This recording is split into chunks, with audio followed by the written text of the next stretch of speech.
Bonsoir et bienvenue dans cette nouvelle émission dédiée à l'orientation sur notre chaîne Super Orientation, les Super Talks. Après avoir visité pêle-mêle différentes écoles de commerce, des écoles de management, des écoles de communication ou du monde du luxe, cette fois-ci nous intéressons à une question qui est très souvent posée en fait sur notre site orientation.com, c'est les métiers de la communication et du marketing digital. Pour ce faire, on a le plaisir ce soir de recevoir deux personnes de l'école ECI-TV qui font elles aussi partie du groupe GES. D'abord Sophie, responsable pédagogique. Bonsoir Sophie. Bonsoir, enchantée. Et Sylvain, bonsoir. Responsable admission au sein de l'ECI-TV. Alors je voudrais commencer tout d'abord par une première chose, une définition. Qu'est-ce que c'est que la communication digitale ? Alors la communication digitale et le marketing digital en général, ce sont toutes les actions qu'on va mener en communication sur des canaux digitaux, c'est-à-dire globalement Internet. Aujourd'hui, il n'y a plus qu'Internet, il y a aussi tout ce qui va être réseaux sociaux, des réseaux comme YouTube, comme TikTok, comme Instagram, etc. C'est tout ce qu'on va mettre en forme, c'est toutes les actions qu'on va mener finalement pour aller toucher notre cible via les réseaux sociaux et Internet en général. Très bien. Pour le marketing, ça se définit différemment, le marketing digital, du marketing au sens très général du terme. Il y a une spécificité digitale ? Oui, avant on faisait entre guillemets du marketing à l'ancienne, c'est-à-dire que c'était tout ce qu'on appelle aujourd'hui le offline, c'était des envois de prospectus, des envois de courrier, etc. Aujourd'hui, tout est digitalisé, on parle d'ailleurs d'e-marketing souvent, ou de marketing digital. Après, j'ai envie de dire que même si le canal a changé et que le canal s'est numérisé, puisqu'aujourd'hui on parle du numérique, le propos est toujours le même, c'est comment faire pour atteindre la cible par rapport aux produits ou aux services que je vais vendre. Et du coup, ça se passe comment en fait concrètement ? Il y a une connaissance technique, technologique très importante en fait avant, ou finalement dans une école comme la vôtre, le CITV, où vous étudiez, enfin vous apprenez le marketing, la communication digitale, on apprend les techniques de communication et de marketing, ou d'abord on apprend surtout les technologies de l'informatique ? On fait entre guillemets tout en même temps. C'est sûr que si vous suivez le cursus de la première à la 5e année, quelle que soit l'option que vous allez choisir, je vais en parler, évidemment au départ il faut des bases. C'est-à-dire que si on ne sait pas ce que c'est qu'un client, si on ne sait pas définir une stratégie marketing en ayant vraiment la connaissance du client sur lequel on va aller, c'est pas la peine. Donc les cours, on va dire, pédagogiques, magistraux de marketing, évidemment, vont être dispensés à nos étudiants. Et ensuite, effectivement, puisqu'en école de digital marketing, on va aller sur des cours qui sont spécifiquement destinés à tout ce qui va être réseaux sociaux, web, etc., en sachant que ce qui est formidable et quelque part ce qui est apeurant, c'est que ce qui est vrai aujourd'hui en marketing digital n'est pas forcément vrai demain. C'est-à-dire qu'il y a une telle mouvance, il y a une telle énergie dans ce qu'on appelle la bulle Internet qui va faire que les algorithmes, par exemple, d'Instagram vont changer, qu'un réseau social, TikTok, il y a 2 ans, on ne savait pas ce que c'est. Aujourd'hui, la plupart de nos étudiants sont sur TikTok. Donc, il y a une telle mouvance et il y a un tel progrès, finalement, dans les canaux aujourd'hui qu'on va apprendre aussi ça à nos étudiants au fur et à mesure.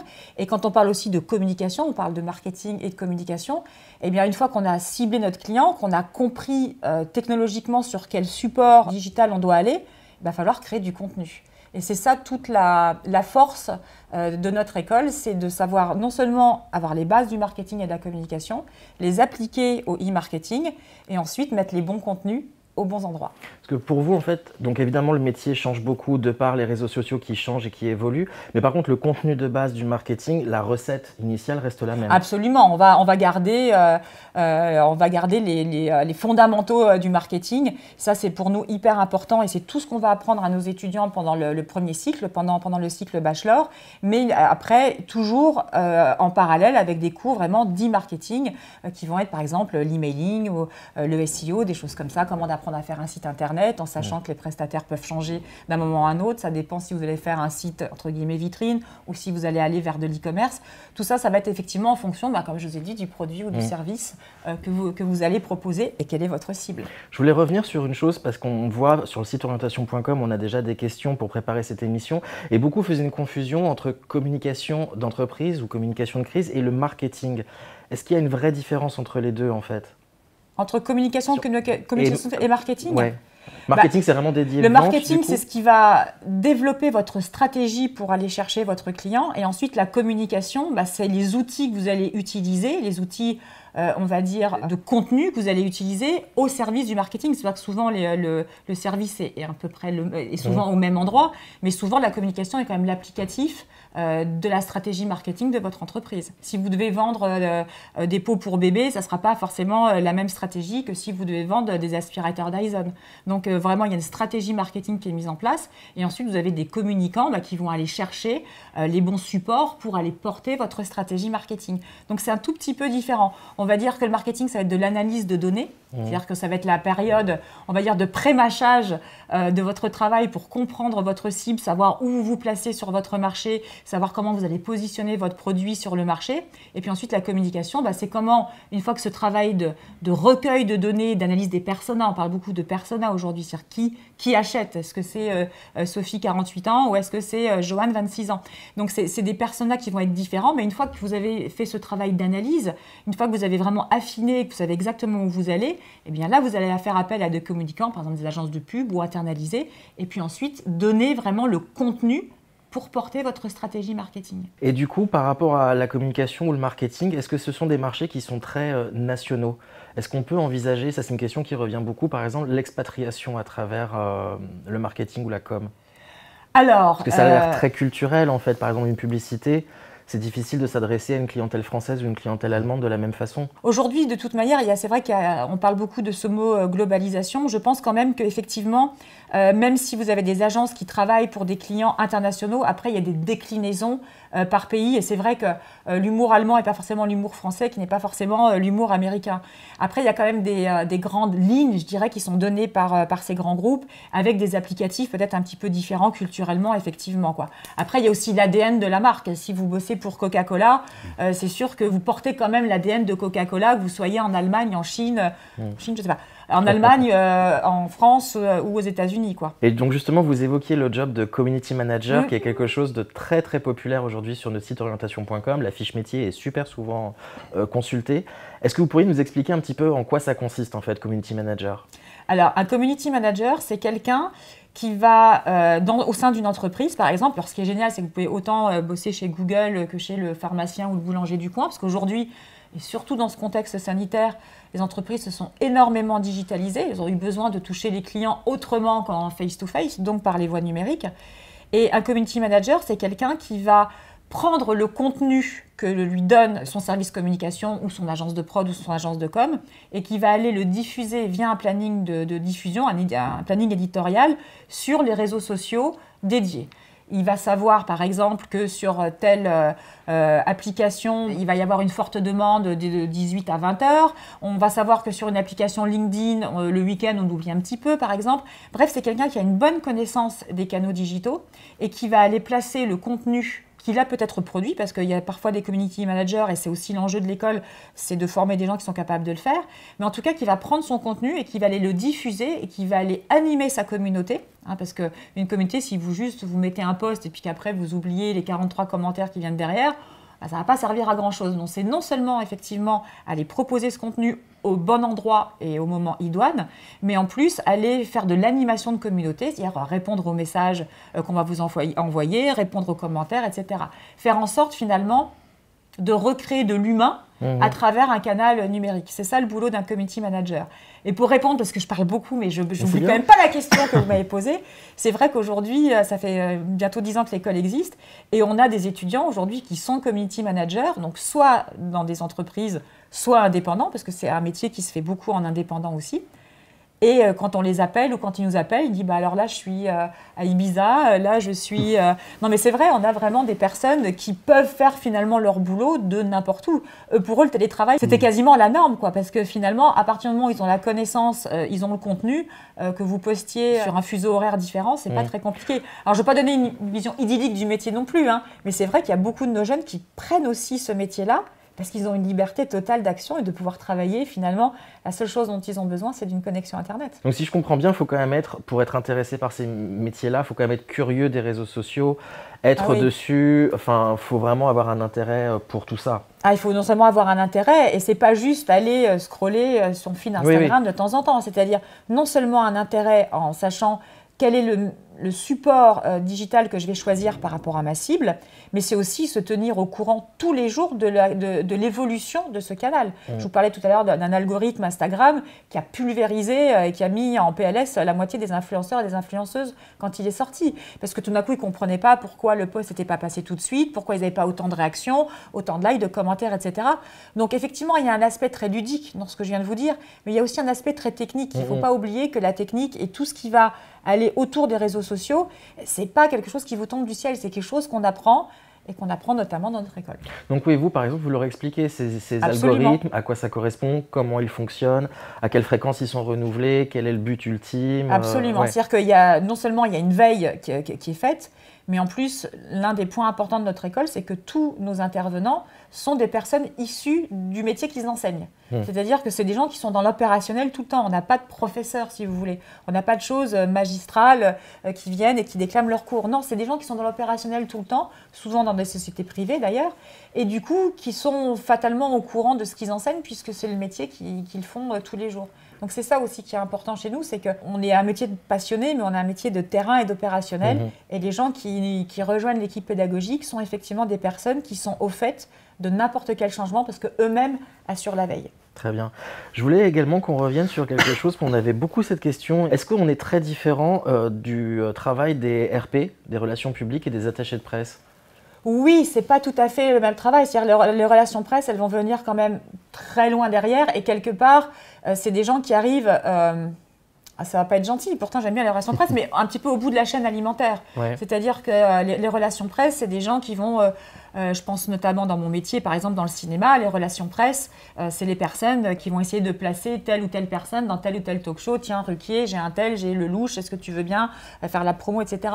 Donc, entre guillemets, ils arrivent un peu en bout de chaîne. Et puis, les RP aujourd'hui, même si ça change beaucoup, ont mis aussi du temps à passer au digital et au numérique. Eux aussi se digitalisent. Eux aussi se digitalisent, nécessairement quand vous avez un contexte sanitaire qui fait que vous n'avez plus la possibilité d'aller rencontrer les gens, que les bureaux de presse sont fermés, je pense notamment au domaine de la mode, il n'y avait plus de shooting de mode, il n'y avait plus de fringues, il n'y avait plus de bureaux de presse où aller chercher pour les shootings, pour les magazines, etc. Donc eux aussi, ils ont eu besoin de se renouveler. Mais ce n'est pas le cœur de notre métier. Nous, on ne forme pas à faire des relations presse, même si je sais que j'ai des étudiants qui bossent dans des agences RP, mais du coup, sur la partie numérique pour promouvoir leurs clients, etc., sur la partie numérique. Mais c'est vraiment, on va dire, ça peut être des employeurs, en l'occurrence. On peut tout à fait être community manager d'une agence d'attaché de presse pour qu'elle travaille dans le cinéma, dans la mode ou, je ne sais pas, ou dans les IT. Alors justement, par rapport à ça, en termes d'employabilité, c'est quoi les employeurs de ça? C'est l'industrie? Aujourd'hui, je vous dirais, c'est entre guillemets n'importe qui. C'est-à-dire que nous, aujourd'hui, on a des étudiants qui partent effectivement dans des agences web, beaucoup, pour être chef de projet web, des choses comme ça. Mais comme je vous ai dit, on peut aussi avoir des étudiants qui partent, je ne sais pas, dans une boîte de nuit, qui peuvent partir chez le boulanger, qui a plusieurs boulangeries, qui peuvent partir chez un pâtissier. Aujourd'hui, tout le monde a besoin de communiquer. J'ai envie de dire que le moindre petit commerçant, même au fin fond de nos régions, il va avoir besoin de communiquer ce qu'il fait, la manière dont il fait sa baguette, etc. Donc oui, effectivement, aujourd'hui, c'est beaucoup l'industrie qui a été, le monde du luxe, vous y étiez avec Madame Bismuth il y a quelques jours, effectivement a besoin aussi, et ils ont mis du temps à se digitaliser, les grands groupes, Céline, Dior, etc. Ils ont mis du temps, mais on peut placer des étudiants aussi là-bas. Voilà, j'ai envie de dire que à partir du moment où vous avez un besoin de communiquer, vous n'allez plus envoyer une newsletter par courrier. Donc ça va passer par le numérique. Donc j'ai envie de dire que à partir du moment où on veut se développer, ce job-là, il est fait, en tout cas celui de community manager. Après, il faut des plus grosses structures, si vous faites des envois d'emailing, ou ne serait-ce que, il y a la première crise sanitaire, par exemple, on a fait un gros projet pour les commerçants du 15e, qui justement, eux, n'étaient pas digitalisés. On leur a proposé de faire leur site, on leur a proposé de faire leurs réseaux sociaux, tout ça évidemment gratuitement. C'était les étudiants qui mettaient leur bonne volonté dans ce projet-là. Et on a eu des petites boutiques du 15e arrondissement de Paris qui ont eu besoin aussi de ça, parce que pour faire leur click and collect, comment faire? Il faut un outil numérique. Eh bien oui, il faut un outil numérique, à minima. Donc même si on n'a pas de site internet, il faut un compte Instagram pour dire, voilà, la veste là, je l'ai en 38, en 40, etc. Et même les petits commerçants, donc pas forcément les gens affiliés à des grosses chaînes, etc., ont eu besoin du numérique. Donc c'est un métier je comprends que votre fiche soit très lue parce qu'il est en pleine expansion. Alors du coup, Sylvain, je voulais revenir avec vous en tant que responsable d'admission par rapport à tout ce qu'on a dit avec Sophie. Quel est le profil type des gens qui viennent vers vous à l'ECI TV? Et par ricochet, quel est vous le profil que vous recherchez en fait de jeunes? Alors, les étudiants en question sont des gens qui sont curieux. Oui. On veut des personnes curieuses de tout, qui soient bien évidemment ouverts sur tout ce qui se passe au niveau numérique, hein, les réseaux sociaux, qui s'interrogent un peu sur ce qui se fait, ce qui va se faire, parce qu'on a parlé justement de TikTok et autres. Il y a différents réseaux sociaux que les étudiants utilisent et on va leur apprendre par la suite, on leur explique, hein, qu'on va exploiter un peu plus justement cette utilisation pour justement faire quelque chose de beaucoup plus concret. Concrète, oui, opérationnel. Opérationnel, oui, voilà. Nous, on ne recherche pas des bêtes à concours. C'est vraiment des personnes qui ont un projet professionnel dans le milieu du marketing, de la communication digitale.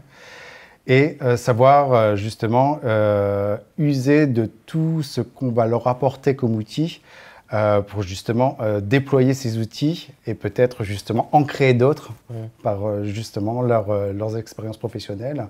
Ils seront certainement amenés à créer de nouveaux outils web pour justement développer. Et ça, c'est toujours, on est d'accord, dans une démarche commerciale. Je vous dis ça parce qu'on a eu beaucoup de remarques en fait en disant est-ce qu'on peut devenir influenceur professionnel en faisant ce genre d'études? Et bah, ça m'a fait sourire, mais en fait c'est une question qui est revenue assez souvent. Il y a beaucoup de gens qui espéraient vendre leur propre marque en fait, plutôt que d'être au service d'une marque. Alors que non, ces formations sont quand même dans un but commercial pour une marque, on est d'accord?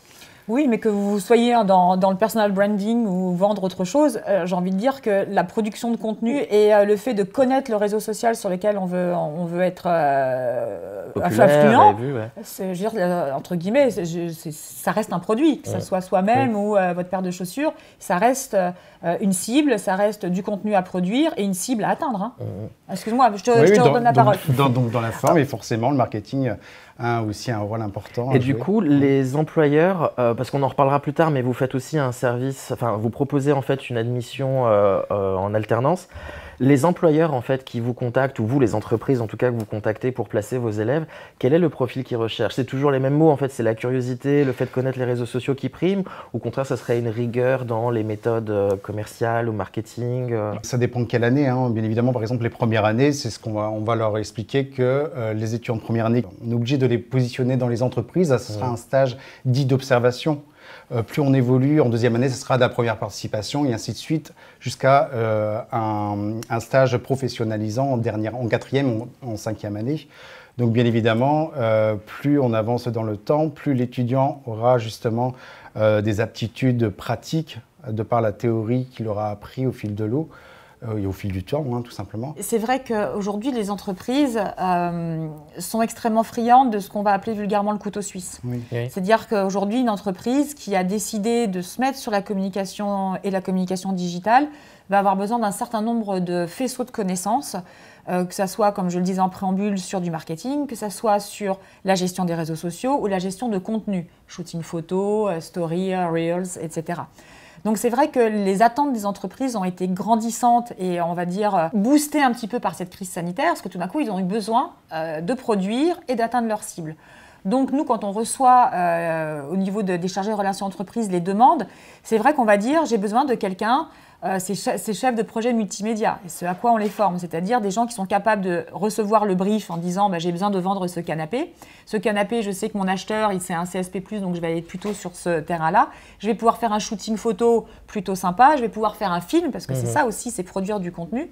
Et quelque part, on a besoin d'avoir quelqu'un qui est au brief, quelqu'un qui va être à la prod, quelqu'un qui va être à la post-prod et quelqu'un qui va être à la diffusion. C'est-à-dire, on a besoin souvent, en tout cas, c'est exactement d'un multicasquette, quoi. C'est-à-dire quelqu'un qui est capable de prendre un brief, et nous, c'est ce qu'on leur demande.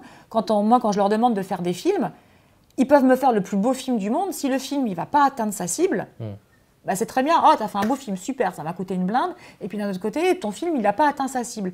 Donc nous, ce qu'on propose, c'est de dire, OK, on va faire tel film sur tel brief et ça va aller toucher telle cible à tel moment.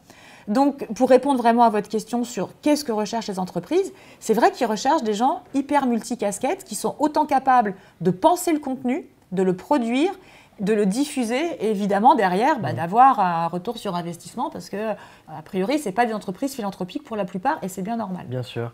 Une autre question qui revenait beaucoup, c'était la prédominance de l'anglais. Est-ce qu'il est indispensable de parler anglais dans ce genre de boulot? C'est un anglais commercial, savoir se faire comprendre tout simplement, non pas de parler shakespearien, mais vraiment avoir quelques bases. De toute façon, sur le web Internet, il y a beaucoup de petits mots-clés qui sont en anglais. Après, être bilingue... Pas spécialement, en fait. C'est vraiment avoir un anglais commercial, se faire comprendre. Non, pas spécialement. Puis, comme vous le disiez tout à l'heure en préambule, c'est vrai que à partir du moment où vous travaillez, alors évidemment, si vous travaillez dans un groupe international, pour les échanges, c'est mieux. Après, si vous travaillez dans une entreprise française, avec la culture, par exemple, d'être sur un réseau social français, vos hashtags, en plus, ils sont quand même beaucoup très franglais. Mais à partir du moment où vous avez quand même développé des bonnes compétences rédactionnelles, elles ne sont pas de facto bilingues obligatoirement.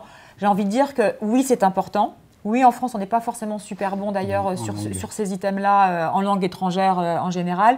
Et en tout cas, ce n'est pas le point rédhibitoire pour ne pas rentrer à l'ECI-TV. Voilà, Très si bien. je peux Mais du parler coup, comme vu ça. qu'on est quand même dans une école de communication et de marketing digital ou non, ça veut dire quand même que l'expression orale et écrite est extrêmement importante. C'est un des critères parmi votre sélection d'élèves, j'imagine. Oui, tout à fait. Complètement. Donc vous regardez par exemple les notes de français. Oui, complètement, oui. Ouais. On va regarder, et on a des cours de techniques rédactionnelles, de techniques rédactionnelles web. On parlait des réseaux tout à l'heure. Si YouTube, il y a un certain nombre de mots-clés, par exemple, à donner pour être bien référencé. Si vous les donnez très bien sur la partie technique, vous avez banco. Si, par exemple, dans votre descriptif, il y a un mot, une faute, ça ne va pas être possible. Ça va piquer, Donc, ouais. effectivement, il y a des compétences, ne serait-ce que pour toutes les stratégies de référencement, il y a des compétences rédactionnelles à avoir, en plus des compétences techniques purement liées au réseau social de votre choix. Mais Alors oui. justement là-dessus, en fait, on avait beaucoup de questions sur le SEO, le Search Engine Optimization. Donc la capacité d'optimiser vos mots-clés, votre référencement naturel sur Google. Ça, c'est quelque chose aussi que vous diffusez dans vos écoles. En fait, vous expliquez ce que c'est, comment ça marche, quels sont les outils. Absolument. On a des professionnels du SEO qui viennent dispenser On est des d'accord, cours. c'est vraiment un des piliers aujourd'hui de la bien communication sûr. digitale. C'est véritablement Si vous avez un très beau site, la mais qui colonne n'est pas bien vertébrale. référencé, vous allez mettre de l'argent en sponsor et puis ça va jamais marcher. Ou vous allez taper, je ne sais pas, école audiovisuelle et vous ne montez pas tout de suite dans les... Première page. Mais est-ce Dans que les ça veut premières dire que pages, dans les ça- métiers de la com, il y a des gens qui vont être beaucoup plus du côté créa, artistique, justement donc le montage vidéo, et d'autres qui vont être beaucoup plus en backup, c'est-à-dire sur le SEO, sur la technicité? Alors, Ou en est-ce fait, qu'il faut au contraire avoir un profil beaucoup plus global? Alors, si on suit le cursus de la première à la troisième année, on a expliqué tout à l'heure jusqu'où on menait en bachelor, et à partir du bachelor, vous avez soit la possibilité de partir vraiment en digital marketing pur, donc de ce dont vous parliez, tout ce qui va être vraiment très technique au niveau du SEO, du WordPress, du montage de sites, etc., donc partie très technique, soit vous partez en filière audiovisuelle et digital marketing, parce que, comme je vous ai expliqué, l'un ne va pas sans l'autre, et là, effectivement, vous allez plus être sur la production de contenu, production, post-production et diffusion de contenu. Après, on a des étudiants qui parfois aussi sont sur la tangente parce que vu que il y a une pas une ambivalence, mais en tout cas, il y a un désir évidemment d'aller chercher sa cible, de produire le contenu et de le diffuser. C'est pas toujours évident, mais il y a un moment quand même où les étudiants, soit en entrée directe en quatrième année, soit à la fin de leur bachelor, savent quand même plus s'ils veulent aller vraiment sur le côté très technique, très IT du diplôme, ou au contraire sur la partie plus prod, plus DA. De leur cursus. Il y a quand même une scission à un moment qui se fait en bachelor, et puis évidemment ceux qui viennent en entrée directe, donc entrée directe, c'est les gens qui viennent directement en quatrième année chez nous, qui n'ont pas eu le cursus troisième année. Oui, parce que vous, à l'ECI-TV, vous proposez à la fois d'intégrer dès le Bac+1, donc sur un bachelor, ou sinon d'intégrer à partir du Bac+4. C'est-à-dire vous avez déjà votre Bac+3 et vous vous spécialisez pour un master. Exactement, c'est-à-dire que pendant la troisième année, on va un peu proposer à nos étudiants d'aller soit un peu plus vers le marketing digital pur, soit un peu plus vers la réalisation et tout ce qui va être production de contenu multimédia, pour leur donner un petit peu ce goût, parce que c'est pas évident quand on est en première année, deuxième année. On a peut-être des mamans qui nous écoutent ou des papas, savoir ce qu'on va faire à l'issue du baccalauréat, c'est pas toujours évident. Et donc quelque part, ils ont 3 ans pour comprendre exactement là où va leur cœur, leur passion. Et puis, donc, il y a des options qui vont être mises au cours du trimestre. Ah, moi, je tends un peu plus vers l'audiovisuel. Ah, non, mais moi, je suis plus dans un bureau tranquille en train de faire mon référencement, mon SEO, etc. Et puis, à un moment, voilà, ils se lancent en quatrième année. Et puis, effectivement, comme vous le disiez, de l'entrée directe, des gens qui vont venir soit en quatrième année digital marketing, soit en ce qu'on appelle en filière audiovisuelle. Et vous proposez de l'alternance dès la première année? Oui, Ouais. depuis la dernière Depuis cette rentrée. Oui, alors l'alternance en première année, oui, effectivement. Donc elle ça est se passe possible. comment? Vous avez un bureau ici, des relations entreprises qui les aident à trouver une boîte? Ou Oui, c'est tout à à fait. eux de la chercher? En fait, non, ils sont force de proposition. Comme Ouais. on dit toujours aux étudiants, ce ne sont pas des vendeurs de tapis, ils sont force de proposition. On va essayer au maximum de trouver une entreprise en adéquation avec le souhait de l'étudiant. Mais de toute façon, par la porte ou la fenêtre, pour valider une année, il faut faire un stage en entreprise, que ce soit un stage ou un stage en entreprise conventionné avec l'école, ou alors une alternance, tel un contrat de professionnalisation. Voilà. Nous avons un service dédié à cela, qui les aide pour chacun d'entre eux, pour les aider à trouver une entreprise. Et vous avez des entreprises partenaires? On a des ou, entreprises ouais. partenaires, on fait partie d'un groupe, Oui. qui est le groupe GES, Grandes Écoles Spécialisées. Vous avez les étudiants, ce ne sont pas des numéros. C'est pas, voilà, j'ai une entreprise qui propose une place, à vous de vous débrouiller ou autre. Non, l'étudiant vient consulter notre chargé des relations entreprises pour justement travailler avec lui ou avec elle son curriculum vitae par rapport à la cible de l'entreprise choisie, enfin sollicitée. Notre objectif, c'est justement d'allier le côté professionnel, le côté pratique à la théorie, et le côté théorique se fait par nos intervenants professionnels et le côté pratique se fait Et dans justement, l'entreprise dès en la adéquation. première année, c'est pas un peu tôt pour les envoyer dans une entreprise? Non, c'est ce que je disais tout à l'heure, c'est plus ou moins considéré comme un stage dit de découverte. Oui. On sait très bien qu'ils ne vont pas faire des choses extraordinaires, sauf peut-être des profils qui sont très atypiques, peut-être, si les entreprises leur font confiance vraiment à 100%. Mais ceci étant, on est vraiment là petit à petit pour qu'ils, en première année, commencent à comprendre un peu la vie d'une entreprise. Et plus on avance dans le temps, plus l'étudiant va se perfectionner dans les métiers de la communication et du marketing digital, et plus il va pouvoir justement s'orienter sur quelque chose qu'il aura privilégié, de par son appétence et ses forces, qui vont lui permettre justement de cibler une entreprise encore plus précise par rapport à ce qu'il souhaite Et les faire. employeurs, justement, en fin de parcours, à la fin de ces 5 ans, sont demandeurs quand même de ces cursus en alternance? Oui. Absolument. Très clairement, c'est une force. Et de toute façon, à l'heure actuelle, les entreprises préfèrent avoir un étudiant qui soit apte à travailler de suite. Plus l'étudiant a d'expérience professionnelle, plus un CV, un curriculum vitae étayé au niveau de ses expériences professionnelles, plus ça montrera à l'entreprise que l'étudiant est opérationnel de suite. Voilà. Et c'est pour cela aussi qu'on sollicite nos étudiants sur la diversité des stages en entreprise. À savoir que si vous aimez être dans telle ou telle entreprise, c'est bien, mais ceci étant, on va essayer de vous orienter sur quelque chose d'autre pour que vous découvriez d'autres parties du marketing, d'autres parties de communication digitale. Le but du jeu, c'est certes avoir un diplôme, ça fait toujours plaisir aux parents, d'avoir mais c'est pas le bout de papier, comme je dis toujours, qui ramène à manger, c'est plutôt l'expérience professionnelle. Et nous, on pousse les étudiants à une formation dite professionnalisante pour justement faire en sorte que l'entreprise, à la fin du cursus de l'étudiant, lorsqu'il est diplômé, ait un accès plus facile au sein des entreprises. Alors justement, c'est une question qui revient beaucoup, c'est l'employabilité. Est-ce que vous avez, si ce n'est un chiffre précis, mais en tout cas une idée à nous donner? Quel est le taux d'employabilité quand on sort de ce genre d'école? Alors, quand on sort de... Là, on va parler du master. Les chiffres sont assez impressionnants sur le master digital marketing pur, dans la mesure où globalement nos étudiants, grâce notamment à l'alternance, parce que l'alternance évidemment c'est une expérience professionnelle, ça c'est la première chose. Les projets qu'on fait à l'école et les gens qu'on ramène notamment dans les conférences et masterclass, c'est une deuxième chose. Ça veut dire qu'à la fin ils ont un réseau assez incroyable. C'est-à-dire qu'ils ont pu passer dans diverses entreprises au cours de leur cursus, comme disait Sylvain, pour pouvoir expérimenter divers employeurs ou divers univers. Ils ont rencontré des gens, les profs sont tous quand même, n'oublions pas, des gens qui sont dans le boulot, donc ils peuvent aussi être des futurs employeurs. Et grâce à tout ce qui est au cercle des conférences, etc., ils vont créer leur réseau. Donc, tous ceux qui sont sur la filière digital marketing, globalement, ils ont plutôt le choix de se dire je vais là ou je vais là à la fin du cursus. Donc ça, on a un taux d'employabilité qui est quand même excellent avec des salaires, alors qui ne sont pas leurs premiers salaires puisqu'ils ont déjà été en alternance, mais qui vont tourner autour de 33-35 K en première année, on va monter jusqu'à plus de 40 K et ça va se stabiliser, on va dire, au bout de 3 ans, aux alentours de 42-43 K. C'est quand même pas mal. C'est pas mal, ouais. Sur la filière audiovisuelle, je ne dis pas que le taux d'employabilité n'est pas bon, bien au contraire, mais Le cursus est un petit peu différent quand vous rentrez dans le monde de l'audiovisuel. Souvent, vous êtes sous statut d'intermittent, donc ça veut dire avec les 512 heures à l'année. Avec les fameuses 512 heures, etc. Vous avez énormément de gens qui montent aussi leur structure de micro-entreprise parce que c'est des gens qui sont épris de liberté, qui ont beaucoup de projets artistiques à côté et du coup qui vont travailler aussi pour des entreprises, mais en tant qu'indépendants sur des structures, donc comme je vous disais, type auto-entrepreneur. Donc les chiffres sont un petit peu biaisés, si vous voulez, par rapport aux chiffres qu'on a sur l'employabilité de nos digital marketing. Mais voilà, en tout cas, ce que nous, on suit énormément nos anciens étudiants. Aujourd'hui, on est une petite école au sein d'un réseau de grosses écoles et on a quand même un climat très familial et on a un gros réseau alumni aussi de l'école.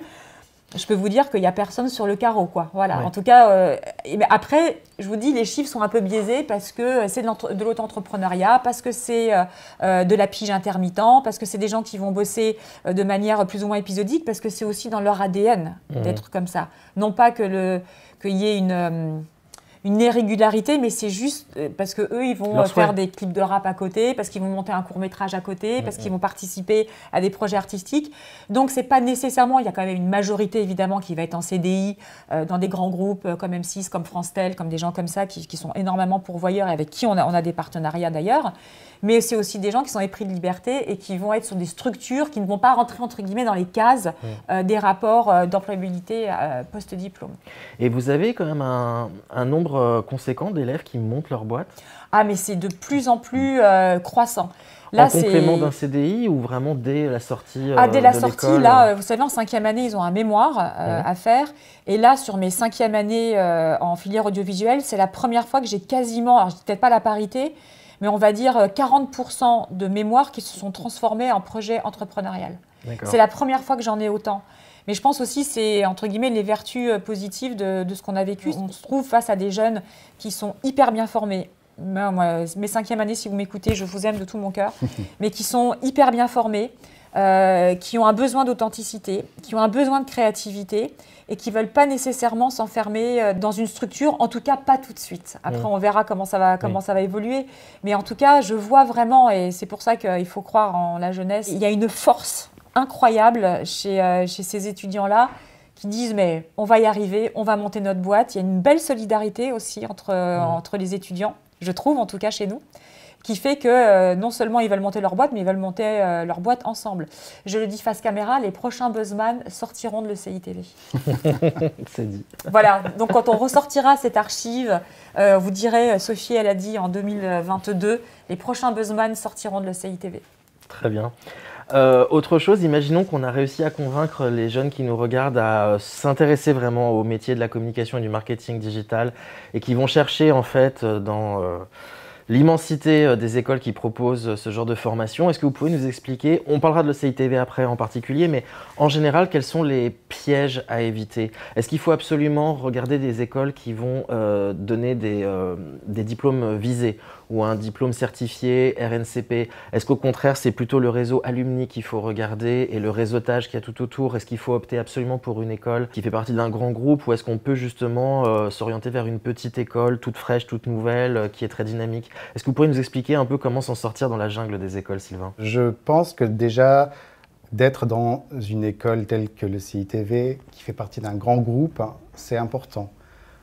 Parce que justement, le groupe fait que l'étudiant sera suivi. Que ce soit des diplômes reconnus par l'État, RNCP, au Registre national des capacités professionnelles, c'est très important également. Ça veut dire qu'on est reconnu au niveau des professionnels, au niveau des entreprises. Et puis qu'on a de l'alternance. Et qu'on a de l'alternance, forcément. Ensuite, moi j'ai envie de vous dire, vous parliez des alumni, les anciens, oui, il est vrai. De toute façon, moi ce que je dis aux étudiants, pour vous faire une idée, venez dans l'école, venez visiter l'école. Peut-être pas là maintenant parce que nous sommes en période encore de Covid, mais ceci étant, nos étudiants sont disponibles pour parler avec eux, nos professionnels également, nous-mêmes, l'administratif, justement pour que l'étudiant puisse se faire une idée. Je pense qu'il faut qu'il puisse se déplacer au sein de l'école pour justement se faire sa propre idée.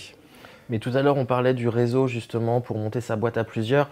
C'est vraiment important en fait cette histoire de réseau, de solidarité entre élèves. On ne peut pas faire tout ça tout seul dans son petit coin en fait. Non, c'est compliqué. Et c'est vrai que pour répondre à votre question, il n'y a pas de bonnes ou de mauvaises écoles. Je veux dire, chacun propose son plan pédagogique, son référentiel et loin de nous l'idée de dire que l'un est mauvais ou l'autre est bon, etc. C'est vrai que nous, on croit en notre école, fatalement.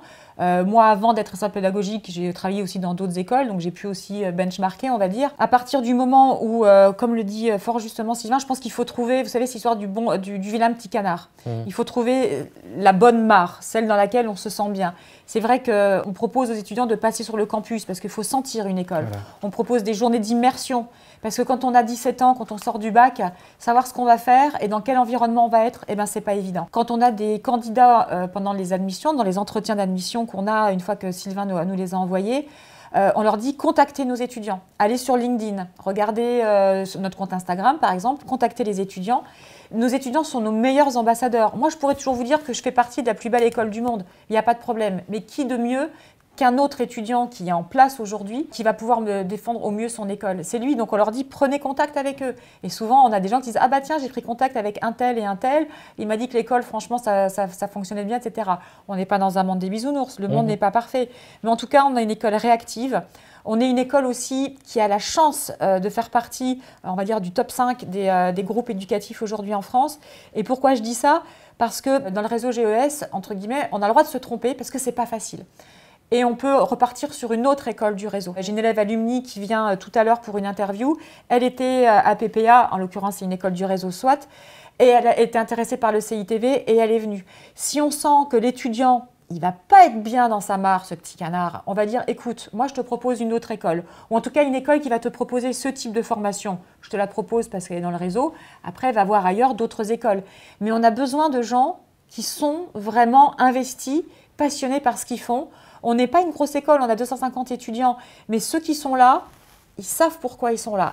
Et en revanche, si en première année vous vous trompez, on peut dire, ah bah Sophie, moi on a des étudiants qui sont partis à l'EIML, on a des étudiants de Modart qui sont arrivés. Vous voyez, c'est ça aussi la force d'un réseau. Moi en tant que maman, je serais hyper rassurée parce que je me dis que si j'ai fait la première année à l'EIML et que ça ne va pas, et en disant, oh j'ai fait un séminaire audiovisuel, c'est ma vie, je veux le faire, ou je veux faire du Shopify, je peux facilement passer d'une école à une autre. C'est pas faire la promotion de manière pléthorique du réseau, mais c'est quand même hyper rassurant pour des parents de se dire que voilà, il y a des process qui sont là.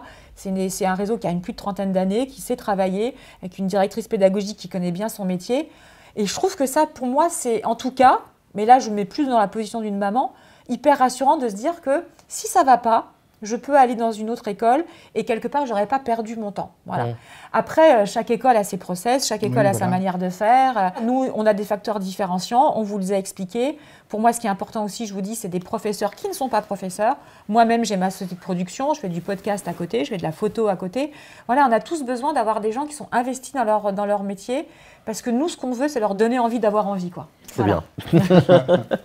Il y a une question qui revenait beaucoup, en fait, c'est est-ce qu'il est indispensable d'avoir un diplôme dans ce métier? Il y a beaucoup de certifications en ligne, beaucoup de formations, y compris à travers des outils de Google, notamment pour le SEO, qui proposent de se former tout seul dans son petit coin. Est-ce que c'est possible, en accumulant ces certifications en ligne, qui n'ont aucune valeur juridique, hein, c'est vrai, mais qui vous apportent quand même au moins les bases, est-ce que c'est possible d'arriver à un job avec ces certifications en ligne? Ou est-ce qu'on est vraiment obligé de passer par une école, d'avoir un diplôme pour avoir quand même les bases, pour avoir ce réseau, pour avoir ces stages, ces contrats d'alternance qui vous mettent un pied à l'étrier professionnel? Je pense que vous avez déjà répondu à la question. C'est-à-dire que bien entendu, quelqu'un qui va être motivé, qui va passer ses certifs, etc., bien sûr, je veux dire que à partir du moment où vous avez quelqu'un qui est engagé dans ce qu'il fait et qui aime son métier, il y a un moment, ça va finir par payer. L'avantage de passer par une école comme la nôtre, c'est qu'on va gagner du temps. C'est un accélérateur. Voilà, c'est un accélérateur. On va gagner du temps, on va gagner en compétences professionnelles grâce à l'alternance dès la première année. On va gagner en réseau, parce que je le dis et je le redis, mais 1000 fois à mes étudiants, travaillez votre réseau. Que ce soit le réseau parisien, que ce soit le réseau, on a des étudiants qui sont en région, hein, qui font les allers-retours, etc. Travaillez votre réseau et nous, on va vous l'apporter, ce réseau-là. Quand on fait des cycles de conférences et des masterclass, c'est pas pour rien, c'est pour leur rapporter des gens. Les professeurs, ne les considérez pas comme des professeurs, c'est des gens qui peuvent peut-être vous employer à un moment ou à un autre et qui vont vous repérer en disant cet élève-là, il m'a impressionné, tiens, j'ai peut-être un boulot pour lui. C'est fatalement un accélérateur de compétences. Après, vous avez aussi si vous voulez travailler dans certaines administrations, etc., vous avez quand même l'obligation d'avoir certains diplômes. Alors, je ne dis pas que tout le monde va aller travailler dans le public, mais vous devez quand même avoir une grille des diplômes qui va être nécessaire à vos échelons. Maintenant, c'est sûr, je ne vais pas du tout démoraliser ceux qui sont autodidactes et qui vont faire leur formation. Ils vont nécessairement y arriver s'ils sont bons. Ils vont juste prendre plus de temps. Voilà.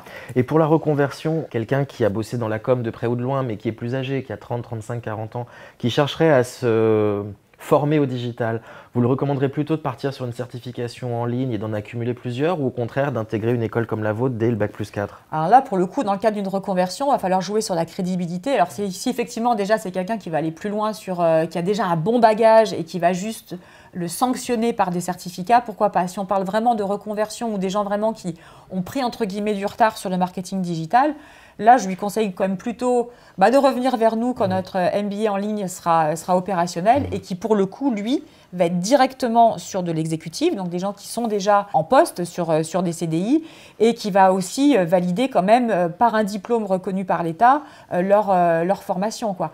Après, une fois de plus, il n'y a pas de bonne ou de mauvaise recette. Des gens de 30-35 ans qui se reconvertissent. Oui, c'est pour ça qu'on va ouvrir un MBA online digital dès qu'il c'est un peu cliché, mais ils s'y font au digital? Ah bah oui, vous savez, on peut avoir passé 30 ans et c'est mon cas, mais je veux dire, me mettre aujourd'hui à TikTok, par exemple, ça me serait difficile. Oui, un enfant de 20 ans est beaucoup plus malléable par définition que quelqu'un de 37 ans. De toute manière, en termes de génération, on prend des claques à peu près tous les jours, qu'on soit bien clair. Vous comme moi, on a dû abandonner Facebook, encore pas pour tout, mais on a dû passer plutôt pour Instagram. Moi, mes filles vont être plutôt sur TikTok, effectivement. Après, moi, fatalement, dans mon métier, je suis obligée de m'intéresser à TikTok parce que ceux qui nous écoutent, ils sont aujourd'hui on va dire les 15, 18, 15, 20, ils sont là.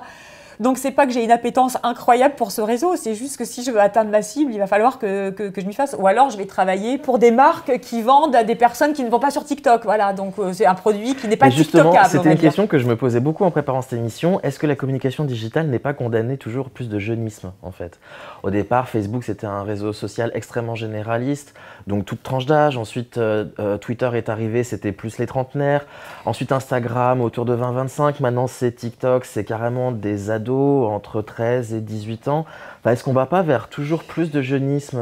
J'espère que la réponse sera non, parce que si on commence dès le CP à mettre des gamins, leur laisser la possibilité de faire des choses sur les réseaux sociaux sans avoir de contrôle parental, là oui, j'ai un peu peur. Mais c'est vrai que si on suit votre évolution, on espère qu'à un moment ça va s'arrêter et que les gamins vont continuer à lire, à aller au cinéma plutôt qu'à je me demande, en fait, en tant que société, se refaire le nez à 6 ou 7 ans. Comment est-ce qu'on arrive dans le digital à toucher une clientèle, par exemple, de 40-60 ans?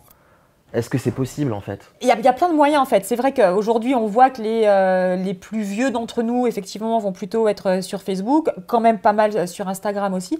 Après, on va les toucher différemment. Je pensais au phénomène du podcast, par exemple. Alliance, là, j'ai entendu à la radio qu'ils sortent une grosse série de podcasts. Je ne pense pas que c'est le jeune de 20 ans qui va écouter le podcast Alliance. Je pense qu'effectivement, la cible, c'est plutôt le 50, CSP ou CSP+. Et on va aller le capter, effectivement, avec d'autres moyens numériques, le podcast étant un levier de communication incroyable, pour faire ce fameux ramassage peut-être des générations qui n'ont pas été forcément rompues aux réseaux sociaux. Après, moi, ma mère, 70 ans, Instagram tous les jours. Et pourtant, je ne l'ai pas formée pour, mais Instagram, Facebook tous les jours, elle a 70 ans, elle fait son shopping dessus, etc. Donc, après, nous aussi, nous, les Instagrammeurs, on va vieillir. Peut-être que finalement, il y aura peut-être un réseau social. Pour les vieux. Eh bien oui. Il y a, disons, demain, pour les sites de rencontres, peut-être que tu auras un Instagram des 50 ans, 60 ans. De toute façon, on le voit au niveau marketing, au niveau des publicités à la télévision. Vous n'avez pas les mêmes publicités au matin que le midi, que le soir. Parce que c'est justement, il y a un ciblage. Le soir, vous avez des choses beaucoup plus importantes, les achats de voitures et autres. Le matin, vers 10h, pour ceux qui ne travaillent pas, vous avez pour les couches, pour les incontinents, pour... et tu as la publicité ciblée maintenant, en plus. Oui, ce sont un ciblage spécifique. Non, mais tu as vraiment ciblé par rapport à la ville, etc. D'une ville à l'autre, tu n'auras pas le même écran pub. Aussi, oui.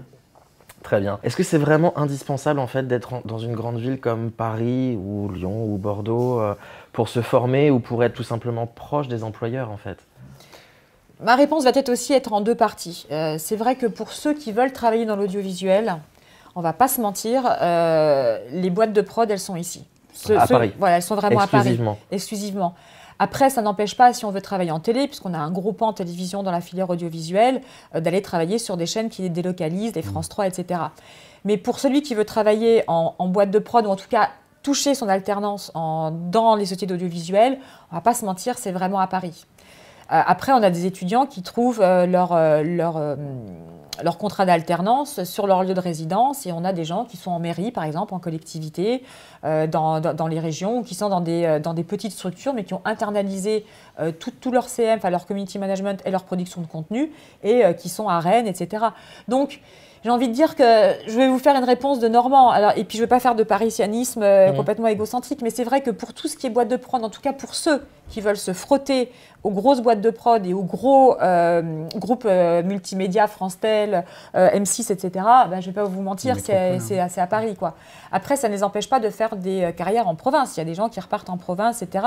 Mais ils ont eu quand même ce bagage. Donc la digitalisation a ses limites quand même. Là, je parlais pour l'audiovisuel. Ouais. Voilà. En revanche, c'est pour ça que je tempérais un petit peu ma réflexion. En revanche, il y a énormément d'autres boîtes, et notamment en web, qui sont délocalisées encore dans les grosses villes, comme Lyon, comme Marseille, comme Lille, où là, pour le coup, c'est beaucoup plus intéressant parfois aussi d'avoir des salaires qui sont moins importants en province, du coup, et de délocaliser justement ce qui peut être numérique à des endroits où la main-d'œuvre est moins chère.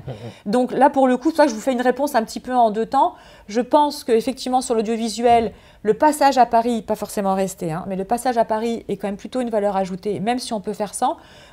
Autant sur Internet, non, le passage parisien n'est pas forcément obligatoire. D'ailleurs, on vient d'ouvrir le CITV Lille. Donc ça veut dire que pour vous, oui, on peut effectivement même faire toutes ces études et toute son alternance en province. Vous parlez de le CITV ou des cours en général? Les cours sont quand même en présentiel.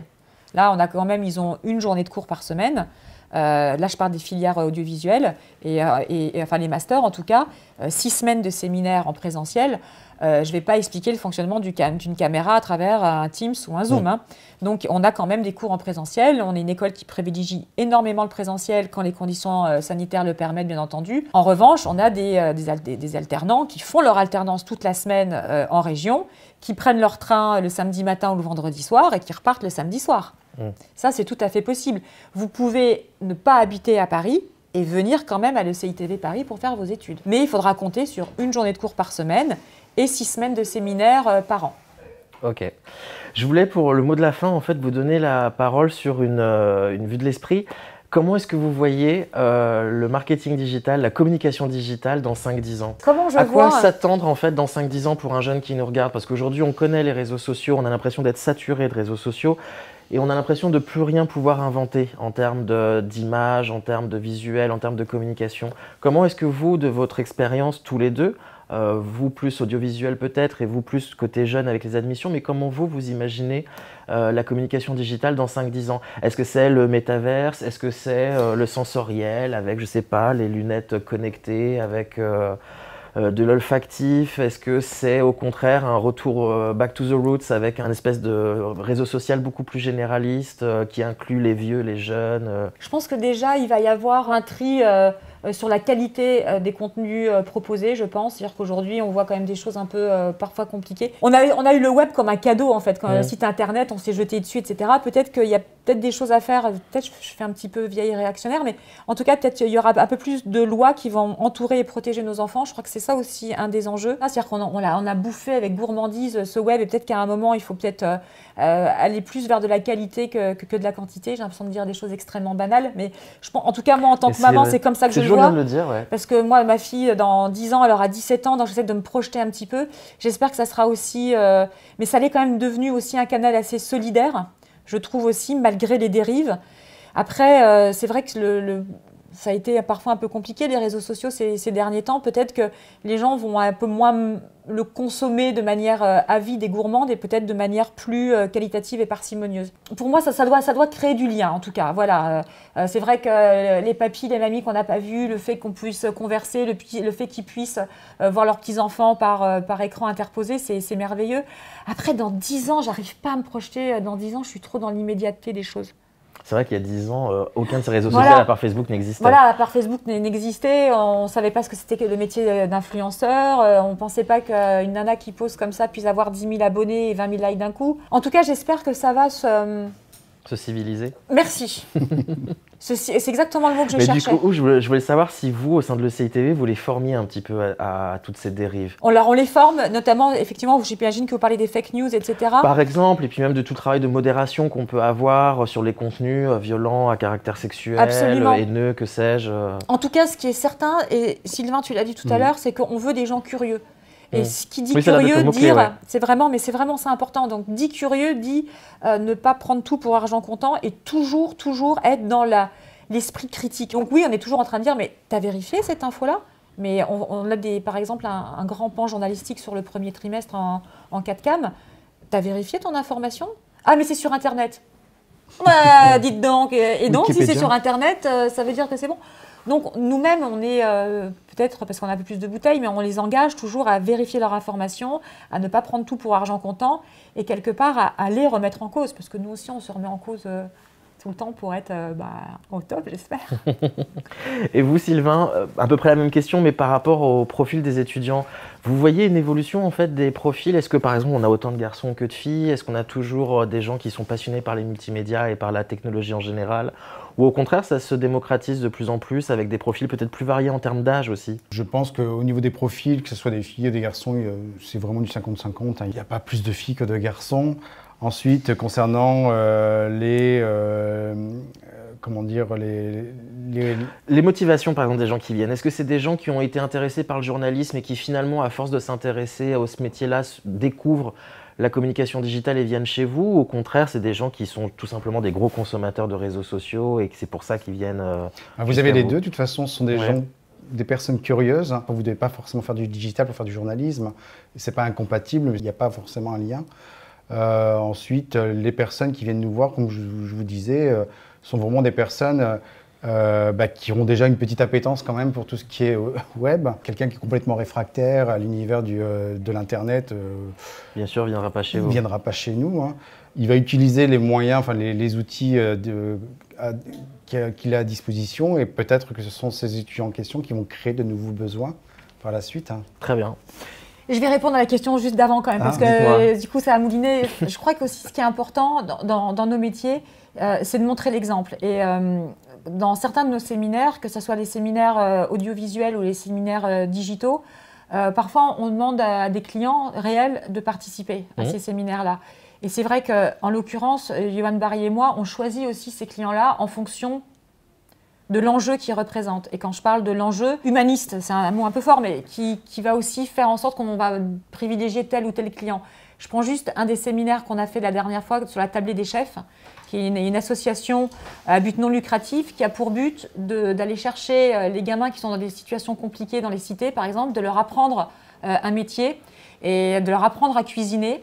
Donc c'est fait sous la houlette de grands chefs, Marx, etc. Une fois qu'ils ont produit ces ateliers culinaires, ils vont les donner à ceux qui ont faim. Vous voyez, c'est aussi par cet exemple-là et par le choix et quelque part l'ADN qu'on met dans notre école sur le fait qu'on a envie de montrer que la production de contenu, c'est pas forcément que pour montrer un beau rouge à lèvres, etc.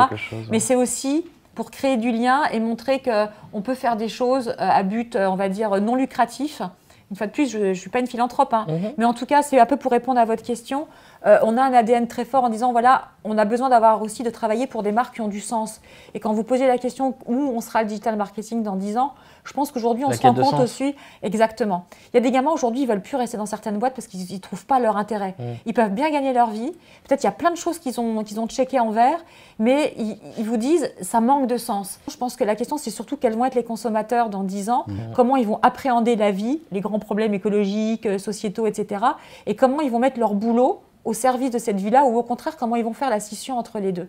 Et nous, c'est vrai que dans notre petit monde à nous de l'ECITV, on essaie de leur donner des clés aussi pour dire, bah oui, il faut effectivement que tu as un métier qui a du sens. J'ai une jeune alternante qui est dans un poste où elle est sous-qualifiée, où elle ne trouve pas de sens à son métier, et je lui dis, va-t'en, et va trouver du sens, quoi. Et je pense que c'est ça l'exemple, et je pense que c'est ça, cette fameuse génération qu'on ne dit pas toujours facile, mais en qui, moi, j'ai une confiance absolue parce qu'elle est en quête de sens. Merci beaucoup à vous deux. Merci Sophie, merci Sylvain. Merci à vous tous de nous regarder. Vous êtes chaque semaine plus nombreux, ça nous fait super plaisir. Et à bientôt, tout simplement, pour un prochain numéro des Super Talks. Merci. Merci.